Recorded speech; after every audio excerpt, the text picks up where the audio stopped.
मुंबई की sessions court ने 46 साल के एक शख्स को प्यार के एग्रीमेंट के आधार पर अग्रिम जमानत दी है। आखिर क्या पूरा मामला था, प्यार का एग्रीमेंट क्या था, ये हम समझेंगे। हमारे साथ उनके वकील सुनील पांडे हैं। पांडे जी, क्या पूरा मामला था और कोर्ट ने किस आधार पर अग्रिम जमानत दी है? देखो, ये जो लेडी है, ये पहली बात, ये लेडी हैबिचुअल है। ये मुंबई के बहुत सारे लोगों को फंसाई है। ये क्या है, डिवोर्स ही है।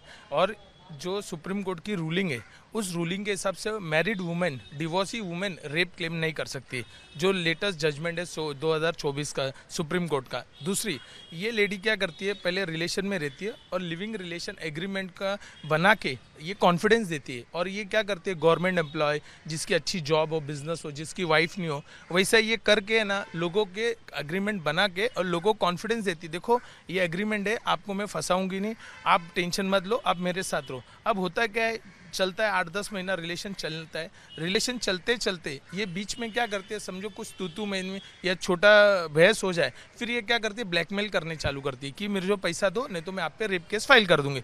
अब इसमें क्या होता है, ये पैसा नहीं देते तो ये क्या करते, रेप केस फाइल कर देते। अब रेप केस फाइल करने के बाद जब क्या होता है कि एक सामान्य मनुष्य को पता है कि अगर एंटीसेप्टिव बेल नहीं लेंगे, अग्रिम जमानत, तो क्या होगा कि हमें पुलिस अरेस्ट कर लेगी।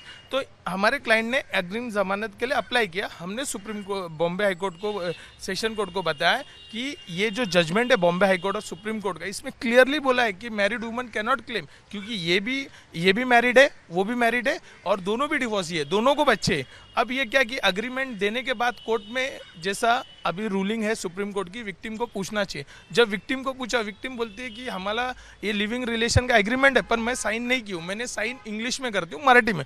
फिर हमने कोर्ट को बताया कि इनकी आधार कार्ड पे सेम साइन है, एफआईआर पे सेम साइन है, सब चीज़ पे साइन सेम है, तो ये अलग कैसे हो सकता है। और जो डॉक्यूमेंट थी वो रजिस्टर्ड डॉक्यूमेंट थी, नोटरी थी, और वो बिफोर मी हुआ था।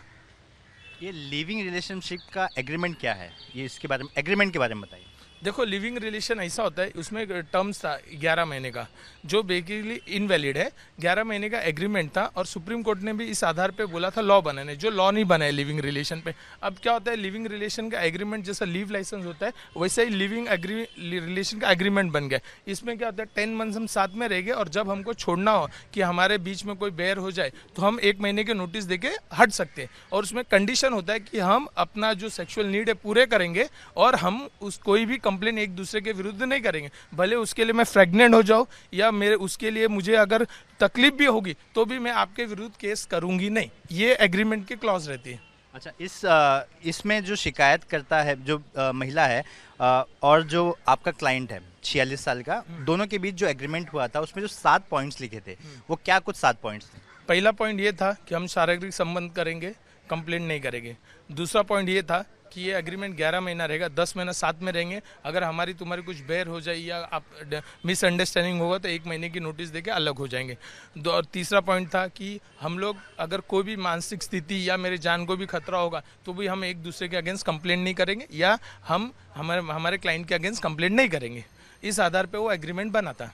मतलब इस तरह के एग्रीमेंट थे, मतलब म्यूचुअल सब में था। हाँ, म्यूचुअल तो सब में कोर्ट ने किस आधार पर अग्रिम जमानत दी? कोर्ट ने भी कुछ कंडीशंस रखे? कोर्ट ने ये देखा कि इन्होंने पहला एलिगेशन है टाइम टू टाइम चेंज कर रहे थे, और दूसरी बात ये कोर्ट में बोले कि मैं रहती हूँ डोंबोली, और इनको पूछा गया तो ये बोले मैं डोंबोली रहती। मेरा क्लाइंट बोला हम तो कुलाबा रहते। तो कोर्ट ने ये देखा कि जब ये इतने दूर दोनों रहते, इनकी ज़रूरत नहीं है कस्टडी की, और दूसरी बात इनकी मोबाइल पे बोले फ़ोटो निकाले।